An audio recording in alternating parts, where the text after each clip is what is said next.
الحمد لله والصلاة على رسول الله و علی آله و صحبه و من والاه. بینندگان عزیز و گرامی، السلام علیکم و رحمت الله و برکاته. در خدمت شما بزرگواران دیگر از مجموعه برنامه دفاع از سنت. موضوع برنامه امروز ما در مورد خصائص رسول الله صلی الله علیه و سلم هست. میخوایم بدونیم که منظور از خصائص پیامبر صلی الله علیه و سلم چیست.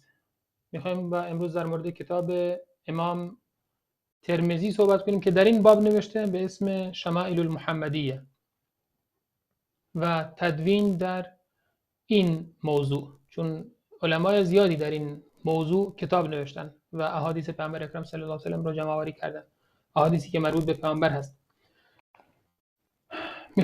امروز این موضوع رو بررسی بکنیم و به خاطر همین موضوع در خدمت جناب دکتر عبدالحمید عالی هستیم و این سوالها رو از ایشون خواهیم پرسید. جناب دکتر داخل برنامه در خدمت شما هستیم. و علیکم السلام و رحمت الله و برکاته. من هم خدمت شما و تمام بینندگان عزیز و گرامی عرض سلام و ادب دارم.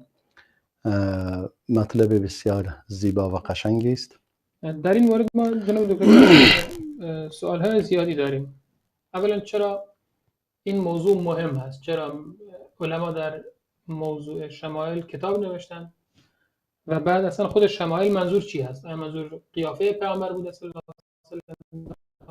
دیگری هم در این مورد وجود داره که اهمیت داشته باشه؟ و اصلا فرقش کجاست؟ اگر در مورد رفتار و گفتار پیامبر هست چه فرقی با سیره داره؟ بله، سوال بسیار بجایی است، اما به نظرم یک مقدار هرچند ما در گذشته مقداری در مورد امام ترمذی چیزی گفتیم ولی باز بد نیست که یادآوری شود که امام ترمذی یک مقدار کمی معرفیش کنیم. چشم. اگر اجازه بدید من بفرمایید. امام ترمذی اسمشون کنیه‌شون ابو عیسی هست. در سال 209 هجری متولد شده و در سال 279 وفات کرده. اسمشون محمد بن عیسی بن سوره بن موسی بن ضحاک سلمی ترمذی هست و ایشون مؤلف کتاب جامع ترمذی هست که مشهور است به سنن ترمذی. ایشون حافظ هست، یعنی به این درجه از حدیث رسیده که تعداد کمی به این درجه رسیدن.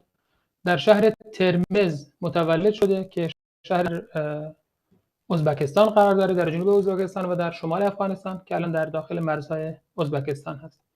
ایشون به خراسان، به حجاز، به عراق، به مصر، به شام، به تمام مناطق اسلامی در اون زمان سفر کرده و از علما، از محدثین و فقها علم دریافت کرده. ایشون کتب بسیار زیادی تألیف کردند. از جمله یکی از این کتاب‌ها همین کتاب شمائل المحمدی است که امروز می‌خوایم در موردش صحبت بکنیم و توضیحات بیشتر رو به جناب دکتر عبدالحمید عالی واگذار می‌کنیم. بسیار خوب، الحمدلله. خوب بود خلاص از ایشون رو بیان کردید و کسانی هم که دوست داشته باشن مطالب را ما به صورت مفصل در مورد خود امام ترمذی صحبت کردیم و در مورد کتابش میتوانند به آن مراجعه کنند. بله، سوالی که پرسیدی سوال بسیار بجا و قشنگی است، چون امام یعنی این کسی اولا تفاوت شمائل پیامبر صلی الله علیه وسلم با سیره در چیست؟ یعنی در اصل بسیاری از اهل علم همین را در داخل سیره می نویسند، ولی سیره پیامبر صلی الله علیه وسلم یعنی در واقع این در ضمن سیره وجود دارد، اما علما به صورت ویژه به چند مورد پرداختند. کتاب هایی مثلا یکی در کتاب شمائل، یکی در کتاب خصائص، یکی در اعلام نبوت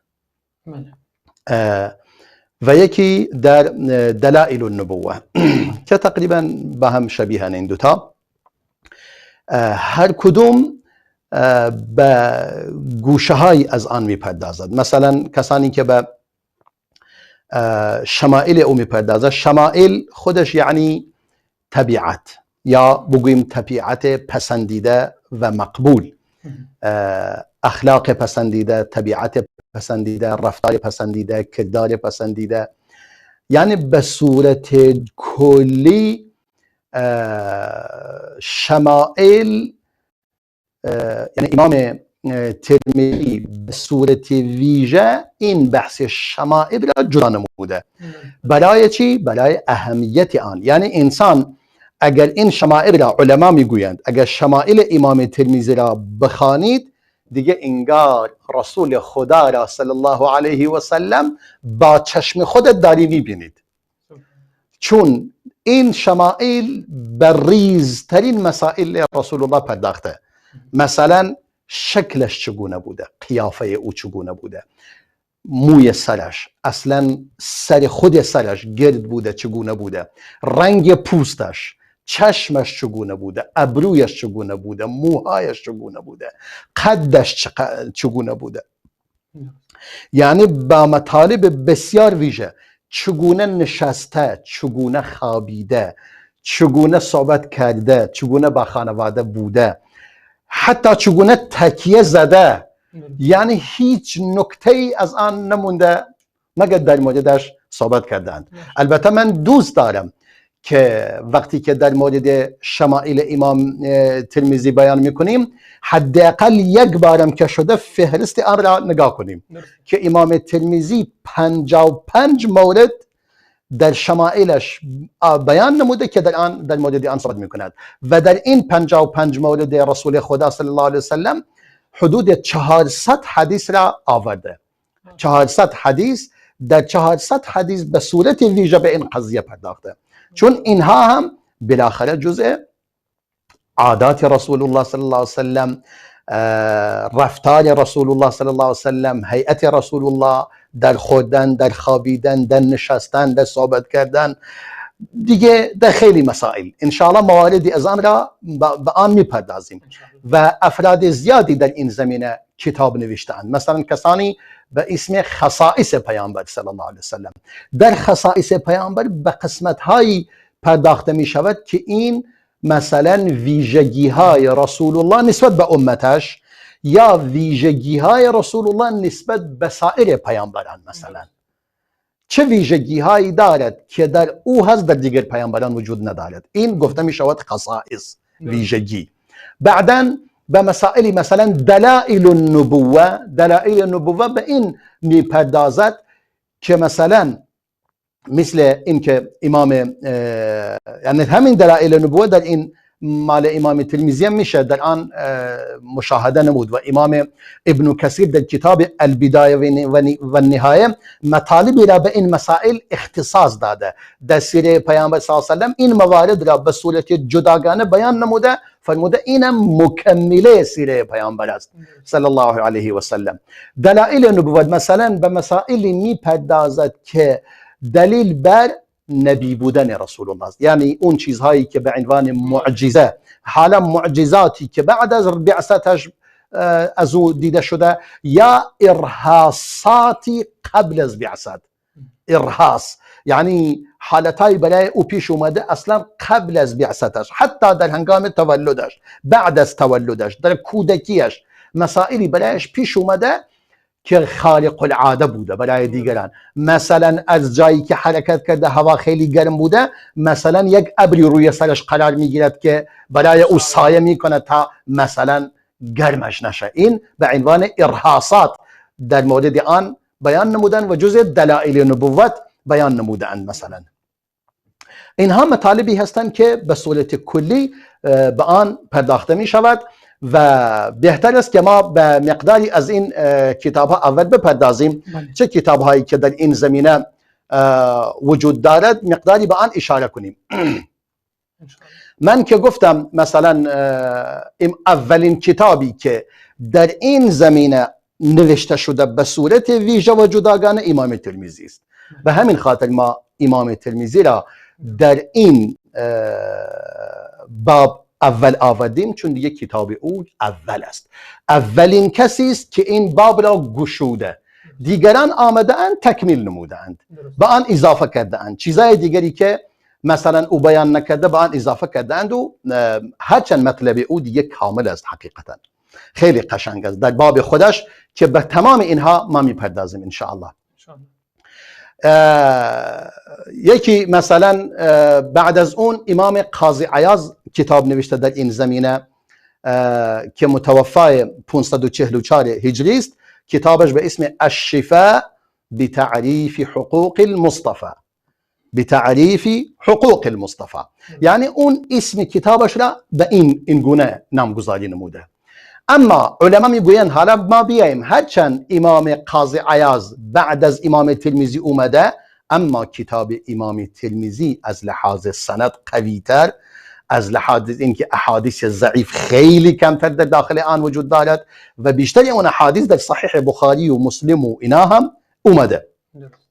و بعد از آنها امام ابن الجوزی کتاب نوشته که یکی از اون بزرگان بوده که همیشه صحبت کردیم در موردش، که کتاب را نوشته الوفاء باحوال المصطفى، الوفاء باحوال المصطفى صلی الله علیه و سلم، یعنی اون مواردی که دیگر علما به آن پرداختند در مورد شمائل همه را جمع‌آوری کرده در یک کتاب.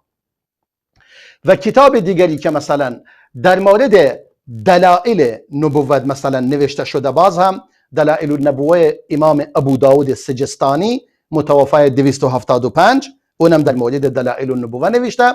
اعلام النبوه امام قتیبه دینوری متوفای 276، بعدا دلائل النبوه ابو بکر بن ابی دنیا متوفای 281، بعدا دلائل النبوه ابراهیم حربی متوفای 285، یعنی همه در قرن سوم. دلائل النبوه ابراهیم بن حماد بغدادی متوفای 320، الان دیگه به ابتدای قرن چهارم رسیدیم. دلائل النبوه ابو احمد عسال متوفای 349، دلائل النبوه ابو شیخ ابو حیان متوفای 369. و الاحکام لسیاق آیات النبی علیه السلام مال ابو الحسین احمد بن محمد بن احمد بن قطان متوفای 359. دلائل النبوه ابو عبدالله بن امام ابن منده متوفای 395. بعدا تثبیت دلائل النبوه قاضی عبدالجبار معتزلی، این هم در این زمینه نوشته، متوفای 415 قرن پنجم. اثبات النبوه ابی الحسن احمد بن حسین زیدی متوفای سال 421. و دلائل النبوه امام بیهقی و دلائل النبوه امام ابو نعیم اصفهانی متوفای 430 و دلائل النبوه ابو العباس مستغفری متوفای 432 و دلائل النبوه ابو ذر هروی 434. اعلام النبوه ابو الحسن ماوردی 450. حالا اینها در همه اینها کتاب هایی هستند در همین حول و حوش، دلائل النبوه، اعلام النبوه، یا در اینجا به اسم شمائل رسول خدا صلی الله علیه وسلم، و کتاب هایی در مورد خصائص پیامبر و فضائل و اینها. حالا کتاب شمائل بیشتر همچنان که گفتیم میپردازد به احوال پیامبر خدا صلی الله علیه وسلم، احوال عملیش و عبادتش و روشش و رفتارش و اینا که انشاءالله به یکی یکی به اینها ما میپردازیم که در سنن امام، در این کتاب شمائل امام ترمذی با آن به تفصیل میپردازیم. اینها مواردی هستند. و در مورد خصائص نبوت یکی دیگر از اون کتاب ها غایت الصول فی خصائص الرسول صلی الله علیه و سلم امام ابن الملقن که در مورد آن نوشته. این خیلی قشنگه، این هم به صورت بسیار قشنگ و زیبا خصائص پیامبر صلی الله علیه و آله، اون ویژگی هایش او در عبادت، ویژگی های او در فلان، در نکاح، ویژگی های او در فلان مورد، ویژگی های او با امتش، یعنی فرق و تفاوت او با امتش و تفاوت او مثلا با پیامبران، ویژگی هایی که مثلا رسول الله دارد در پیامبران دیگری نیست. مثلا غنیمت در دین محمد صلی الله علیه و سلم حلال است، برای دیگران حلال نبوده. مثلا دین پیامبر صلی الله علیه و سلم عمومی است برای همه تمام مردم، ولی مال پیامبران دیگر مخصوص امتی بوده. مثلا اینا مواردی هستند. یا مثلا شفاعت عظما مخصوص پیامبر است صلی الله علیه و سلم که دیگر پیامبران اینو ندارند. موارد بسیار زیادی وجود دارد از این قضایا. مثلا چیزهایی بر او واجب شده، مثلا حالا بعضی اومدن این ویژگی ها خصائص او، مثلا اون حرام های، اون چیزهایی که بر او حرام بوده، اون چیزهایی که بر او واجب بوده، اون چیزهایی که بر او برای او مباح بوده ولی برای دیگران مباح نبوده. مثلا بر او واجبه برای دیگران واجب نیست، بر او حرامه برای دیگران حرام نیست. مواردی از این قضایا اینا جزء خصائص و ویژگی های رسول الله هستند که ارزش دارد ما به این موارد به هر کدوم بپردازیم. اکنون ما بیشتر به قسمت شمائل بپردازیم. به نظرم خیلی مناسب تر است که در ابتدا به شمائل رسول الله بپردازیم و چند موردی از شمائل او بیان کنیم. مخصوصا اولا بیاییم اون مواردی که در مورد، یعنی به صورت مختصر حداقل فهرستوار مواردش را بیان کنیم. این به نظرم خیلی ضروری است. اولین بابی که امام ترمذی در کتابش آورده بابی است در مورد خلقت رسول الله صلی الله علیه و سلم. خلقت او چگونه بوده؟ همین که گفتم، سرش، چشمش، ابرویش، کلا ظاهر پیامبر صلی الله علیه و سلم چگونه بوده، در مورد آن احادیثی را آورده بیان میکند. مورد دوم در مورد خاتم النبوه. این خاتم النبوه دیگه مربوط می شود به چی؟ به دلائل النبوه. خاتم النبوه یعنی یک نشانه، یک مهری روی بر پشت پیامبر خدا بوده صلی الله علیه و سلم که در اونجا نشانه مهر نبوت به آن گفته می شود. که سلمان فارسی که بر دین مسیحی بالاخره آگاهی خیلی خوبی داشت، اومد مرتب داشت دور پیامبر خدا میچرخید و به نحوی میخواست کاری کند.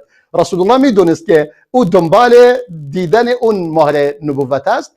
رسول الله صلی الله علیه و سلم گفت دنبال اون میگردی؟ گفت بله. برایش بلند کرد، ازارش رو بلند کرد، نشون داد. بدون توقف سلمان فارسی چسبید به رسول خدا صلی الله علیه و سلم و مهر نبوتش را بوسید. گفت والله همون پیامبر هستید، همونجا بود. پس یکی از این مواردی که در اینجا بیان میشه در شمائل، پس شمائل امام ترمذی بسیاری از این مواردی که در دیگر کتاب ها وجود دارد در خود شمائل جا داده شده. خیلی قشنگ و زیبا. موارد دیگری مثلا باب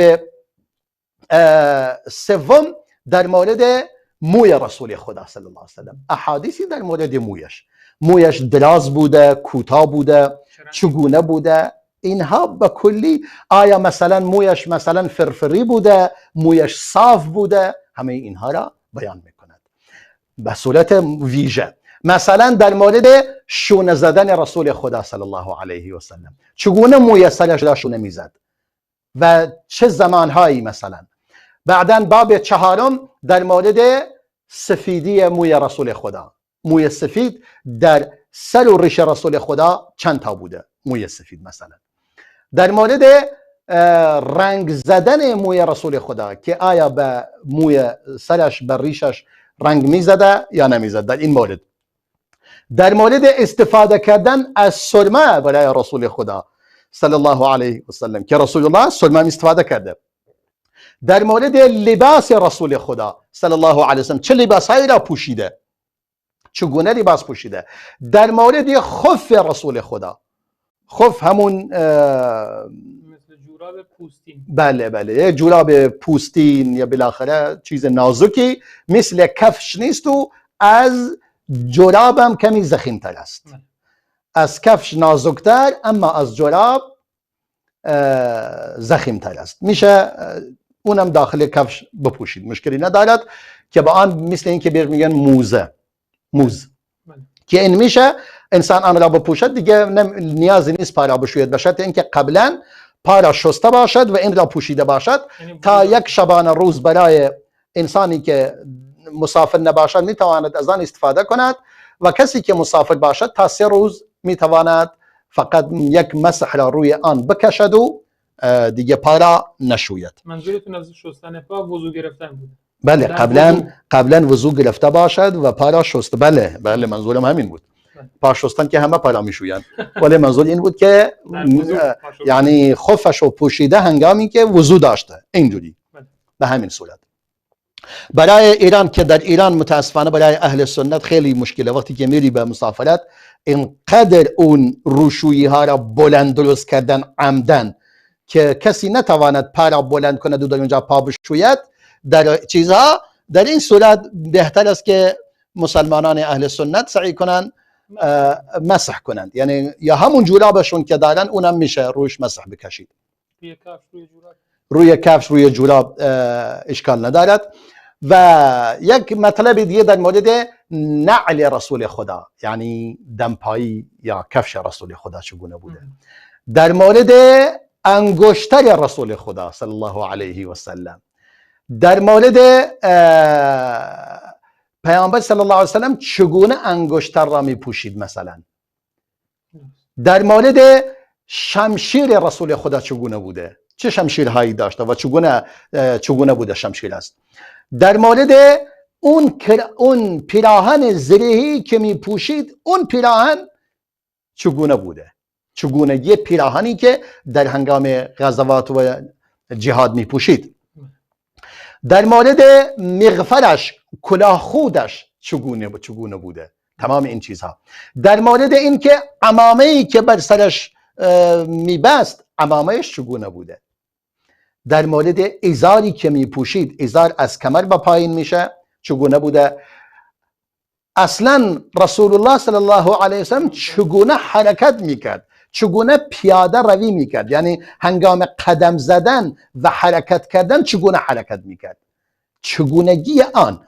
یعنی شما این نکته را نگاه کن. اهل سنت به این گفته میشود که شما تمام چیزی که مربوط به رسول خدا باشد صلی الله علیه وسلم بشناسید. این افتخار مال اهل سنت است که تمام احادیث رسول الله را حفظ کردن، نوشتن، ضبط کردن و تمام اون چیزی که مربوط به رسول الله باشد کلا ثبت شده.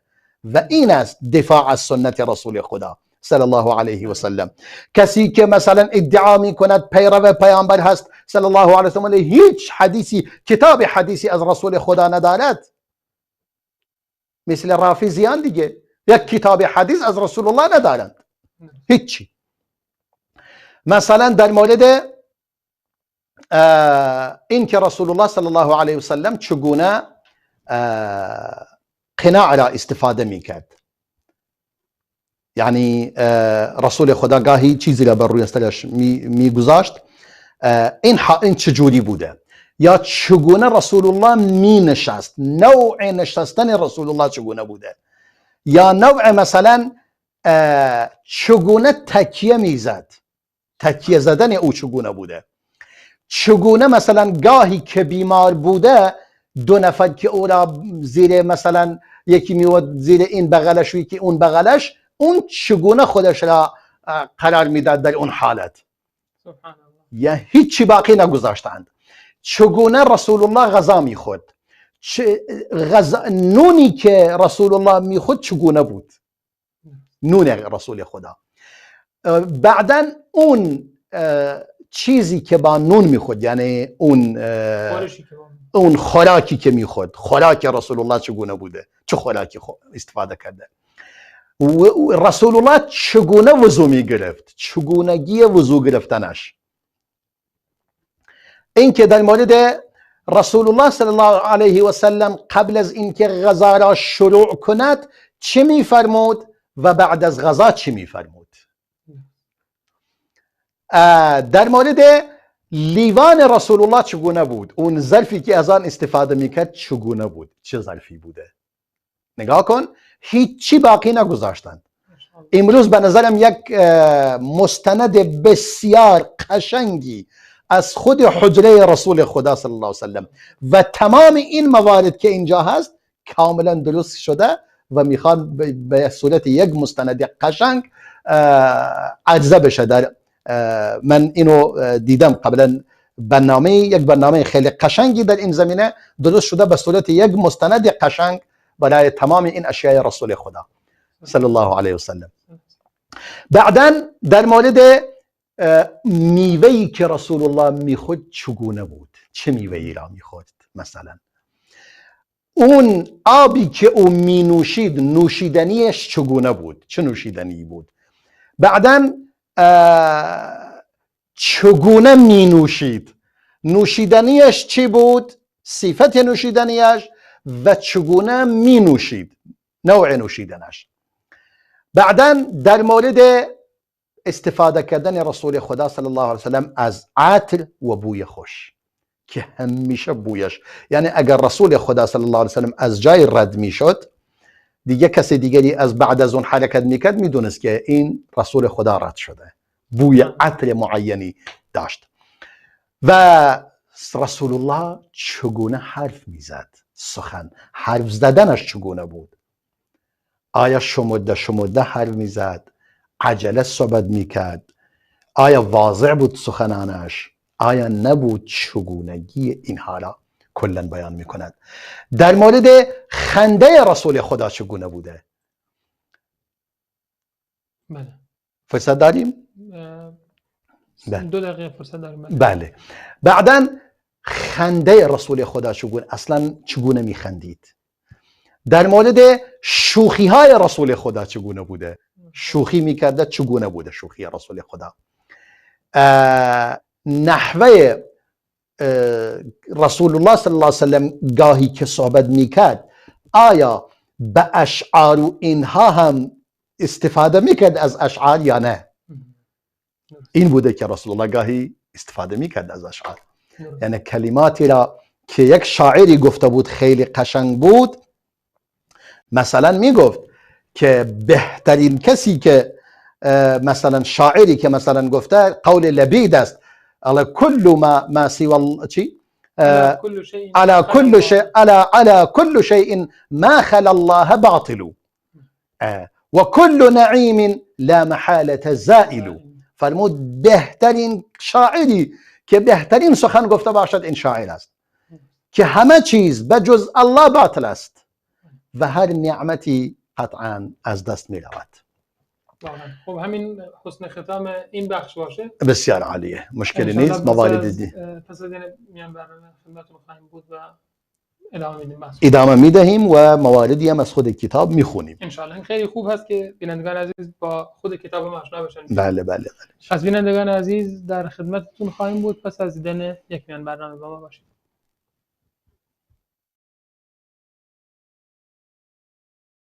زمن جميل كان فيه سمونا، كانت به أمجادنا تتوالى، كانت عزائم أمتي خفاقة، والله أكبر في السماء تتعالى، والله أكبر في السماء تتعالى، والله أكبر في السماء تتعالى. أمجادنا تاريخنا وسلامنا، إسلامنا ملأ الوجود جمالا، فاسأل خيول العز حين تسابقات، ترنو السلام فتوجت أبطالا. زمن جميل كان فيه سمونا، كانت به أمجادنا تتوالى، كانت عزائم أمتي خفاقة، والله أكبر في السماء تتعالى، والله أكبر في السماء تتعالى، والله أكبر في السماء تتعالى. سيظل للتاريخ واسم حافل، سيظل فخرا يعتلي الأجيال، سنظل خير الناس في كل الورى، فلنا العقيدة تبعث الآمال، ولنا شرائع ديننا ستقودنا نحو التألق يمنة وشمالا، نحو التألق يمنة وشمالا. زمن جميل كان فيه سمونا، كانت به أمجادنا تتوالى، كانت عزائم أمتي خفاقة، والله أكبر في السماء تتعالى، والله أكبر في السماء تتعالى، والله أكبر في السماء تتعالى. يكفي إذا كان الكريم بنصره قد بلغ الراجين فيه منالا، لا ننهزم والله يسمع صوتنا، والله جل جلاله يرعانا، والله جل جلاله يرعانا. زمن جميل كان فيه سمونا، كانت به أمجادنا تتوالى، كانت عزائم أمتي خفاقة، والله أكبر في السماء تتعالى، والله أكبر في السماء تتعالى، والله أكبر في السماء تتعالى.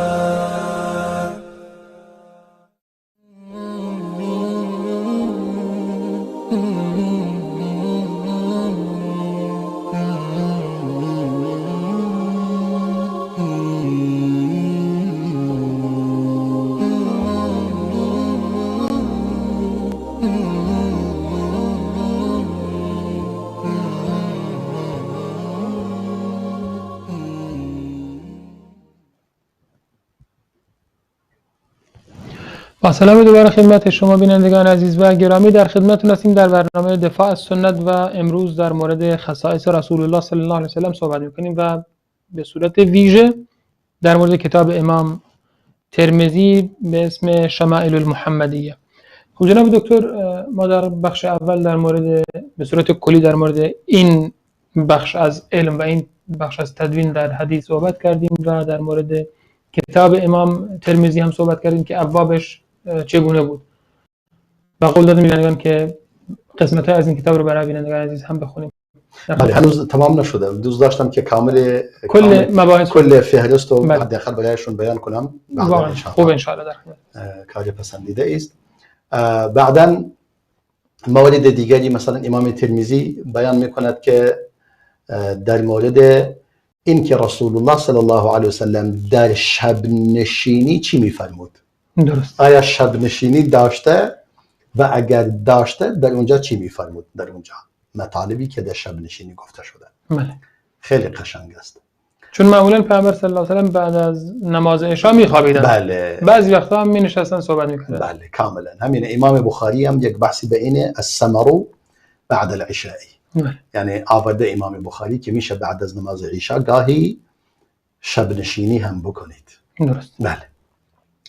یا مثلا امام ترمذی ادامه میدهد میفرماید در مورد مثلا چگونگی خواب رسول الله صلی الله علیه و سلم، چگونه بوده خوابش. و یکی از ویژگی های رسول الله این بوده مثلا خواب او چشمانش میخوابید اما دلش بیدار بود و این ویژگی بود که در بقیه پیامبران وجود نداشته. و یکی دیگر از اون مطالبی که با آن میپردازد در مورد عبادت رسول الله صلی الله علیه و سلم، چگونه عبادت میکرد. یعنی در واقع شمائل به تمام این موارد میپردازد.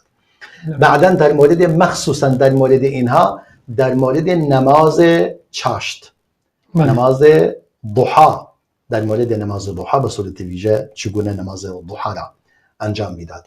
در مورد نماز سنت در خانه، خوندن نماز تطوع و سنت در خانه، این در مورد این مسائل بیان میکند. و در مورد روزه پیامبر صلی الله علیه و سلم، در مورد قرائت قرآن که پیامبر چگونه قرآن میخوانده، در مورد گریه رسول خدا صلی الله علیه و سلم، در مورد آن چیزی که در فراش رسول خدا وجود داشته، یعنی چه چیزی را استفاده میکرده، روی چی میخوابیده، در فراش او چی وجود داشته، درست.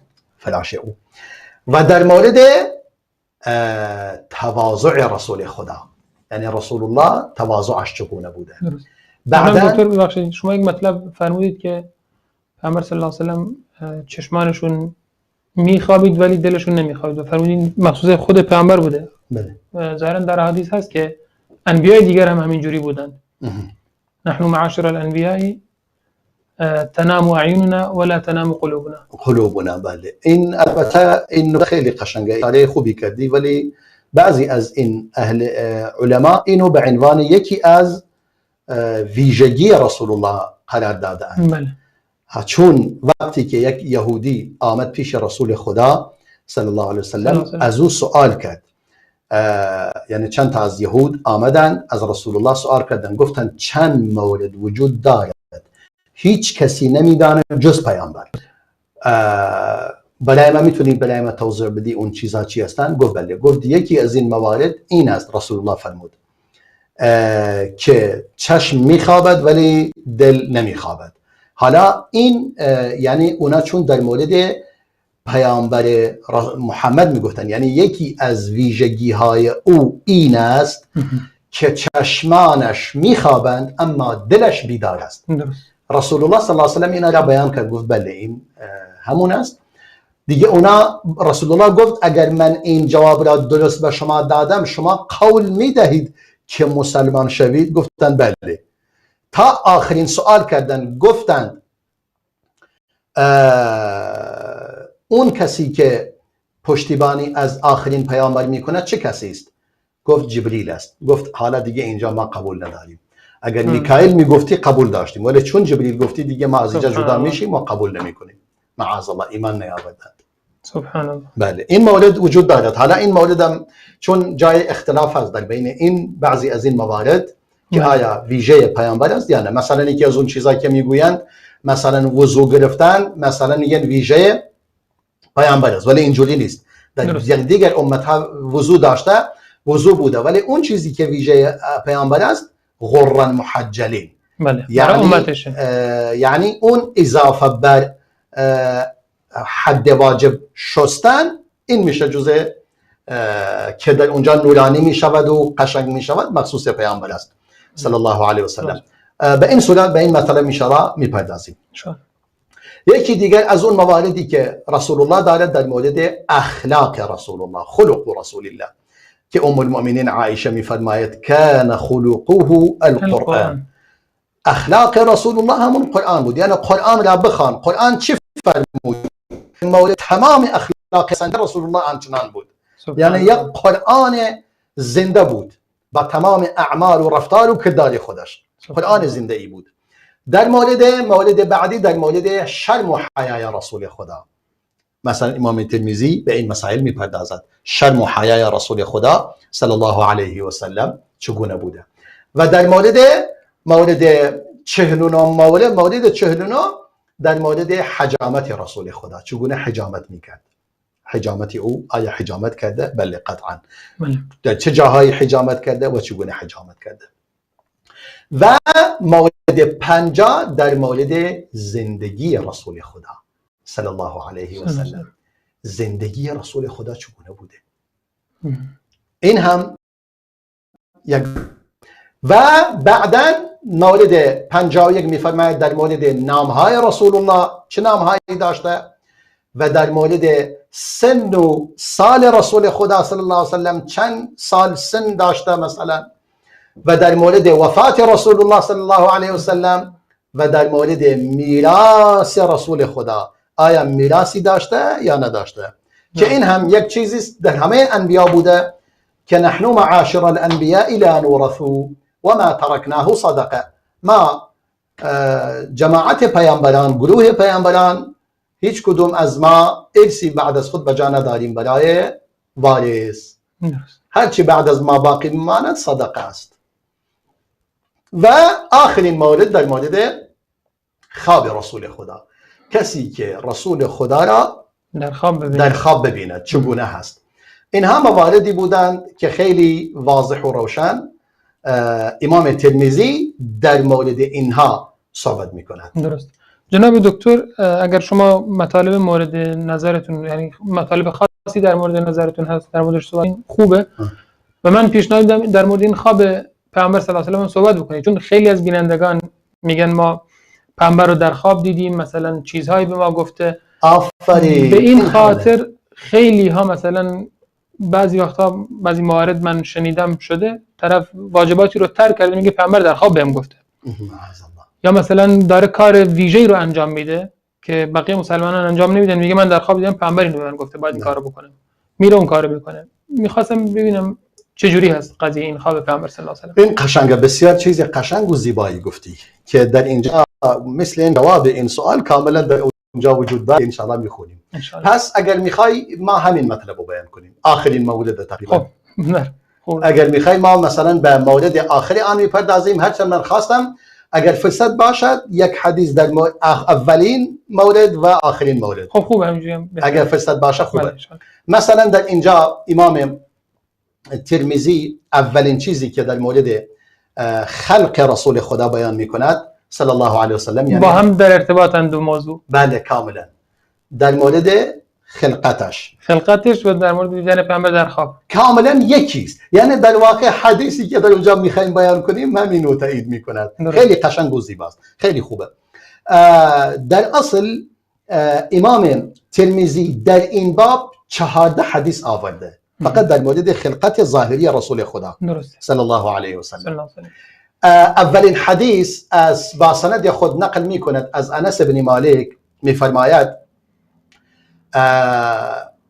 یعنی عبدالرحمن ربیعه فرزند ابو عبدالرحمن میگوید از انس بن مالک شنید که میگفت رسول خدا صلی الله علیه و سلم لیس بالطویل البائن، رسول الله آدم خیلی قد بلند نبوده.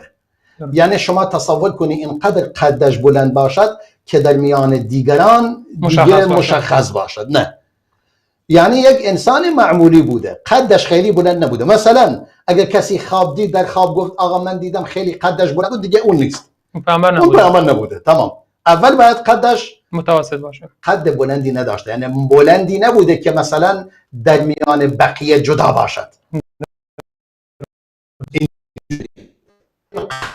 قدش هم کوتاه نبوده. پس نه کوتاه قد بوده نه خیلی قد بلند بوده، یک انسان متوسطی بوده. نکته خیلی قشنگه. ولا بالابيض الامحق، یک انسانی هم نبوده که پوستش خیلی سفید بوده باشد. درست. افرادی هستن دیگه سفیدن، خیلی سفید، شیر برنجی بهش میگن، دیگه به چشم میزند. بله. ولا بالآدمی، و خیلی هم سبزه نبوده. بله. سبزه خیلی سبزه نبوده، نه سبزه بوده به صورت واضح، نه سفیدم بوده. درست. خیلی جالب مطلب. یعنی باید اگر کسی گفت آقا من در خواب دیدم مردی را دیدم سبزه، پس اون پیامبر نبوده. درست. تمام.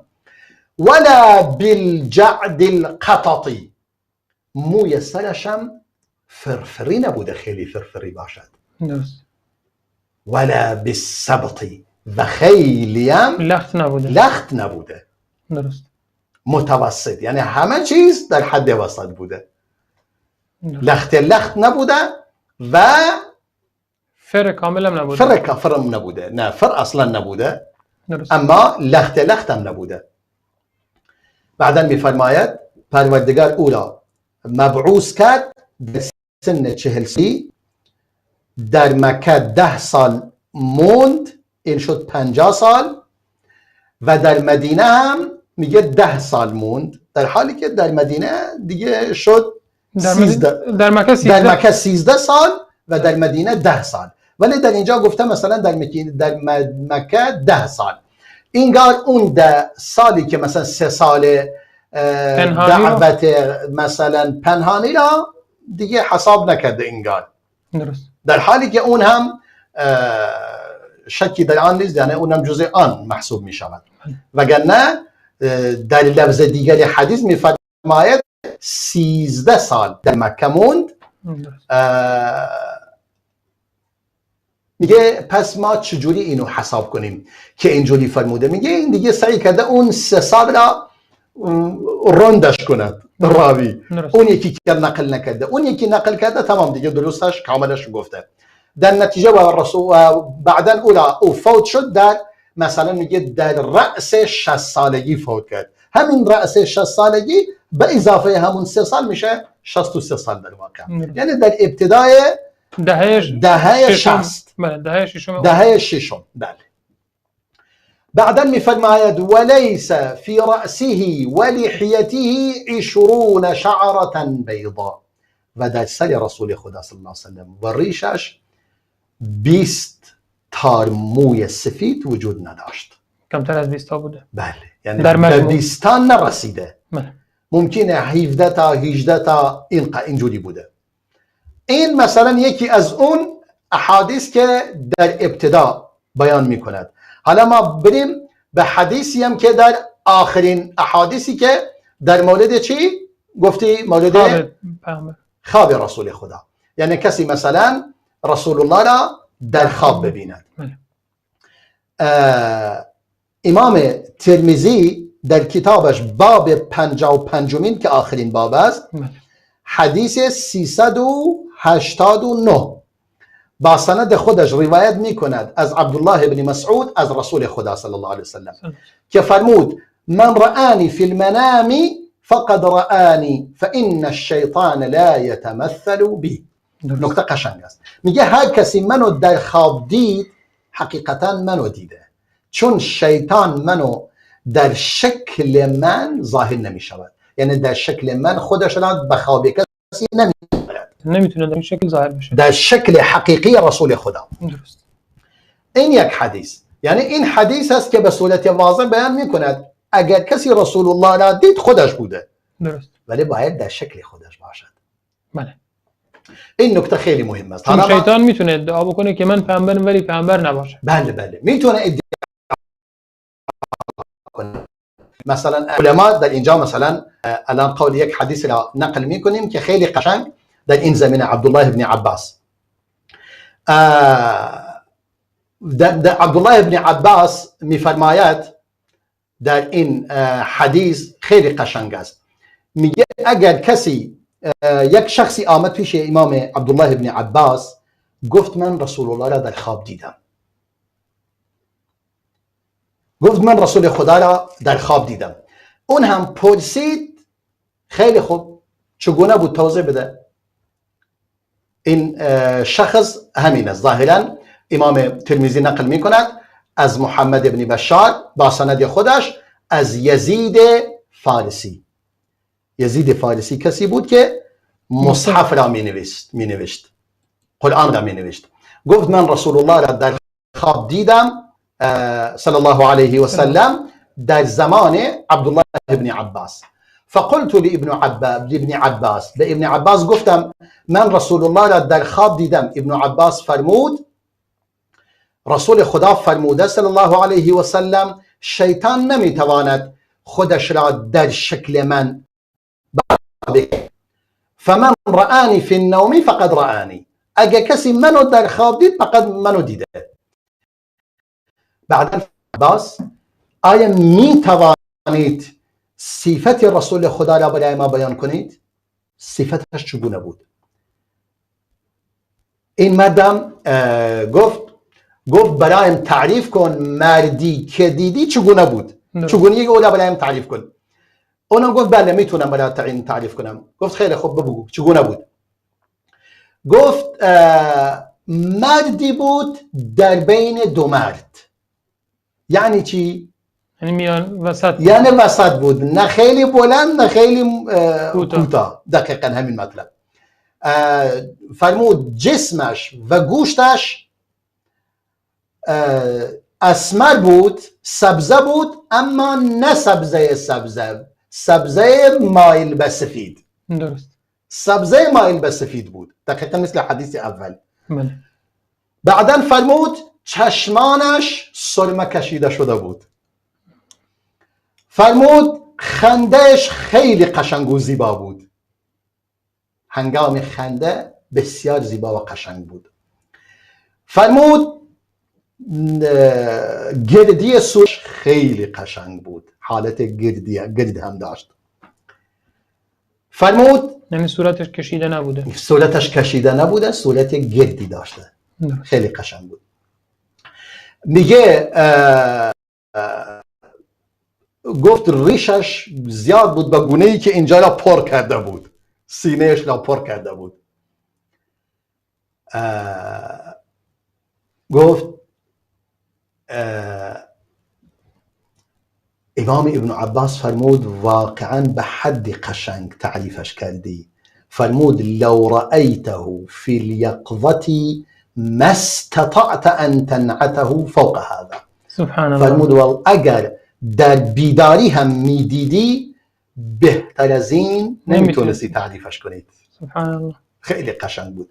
یعنی گفت پس یعنی خواب این یزید فارسی حقیقی بوده، 100% درست بوده. درست. خیلی قشنگ و زیبا. پس به اینجا در اینجا به نکاتی هم اشاره کردی که مثلا در مورد خنده رسول الله، در مورد ریشش، در مورد ریشش، اینا خیلی قشنگ و زیبا بود و خیلی جالب بود. یعنی اینا مثلا مواردی هستند که امام ترمذی به آن پرداخته در این کتاب. درست. می توانیم موارد دیگری مثلا همون خواب او را اگر میتونستیم پیدا کنیم خوب بود. بله. حالا ما بیایم این نکته را الان من یک دفعه زدم این قسمت را بیان میکنیم در مورد میوه خوردن رسول خدا. چه میوه‌ای میخورد؟ اینجا برای ما بیان میکند که امام ترمذی با سند خودش بیان میکند از عبدالله بن جعفر میفرماید رسول خدا صلی الله علیه و سلم یأکل القثاء بالرطب. نکته بسیار علمی و قشنگ. میفرماید خیار را با خرما میخورد. خیار طبیعت سی دارد و خرما طبیعتش گرم است. اگر انسان سردی سرد بخورد خوب نیست و گرمی گرم هم باز خوب نیست. بهتر است این دوتا با هم. خیلی قشنگ بوده. میگه رسول خدا صلی الله علیه و خیار رو با خرما خورده. خیار رو با خرما میخورد. ماشاءالله. نکته خیلی قشنگ و خیلی علمی و خیلی دقیق. و در یک لفظ دیگر ام المؤمنین عایشه، یعنی حدیث دیگری که باز امام ترمذی در این باب آورده از ام المؤمنین عایشه روایت میکند، میگه رسول خدا صلی الله علیه و سلم خربزه را میخورد با خرما.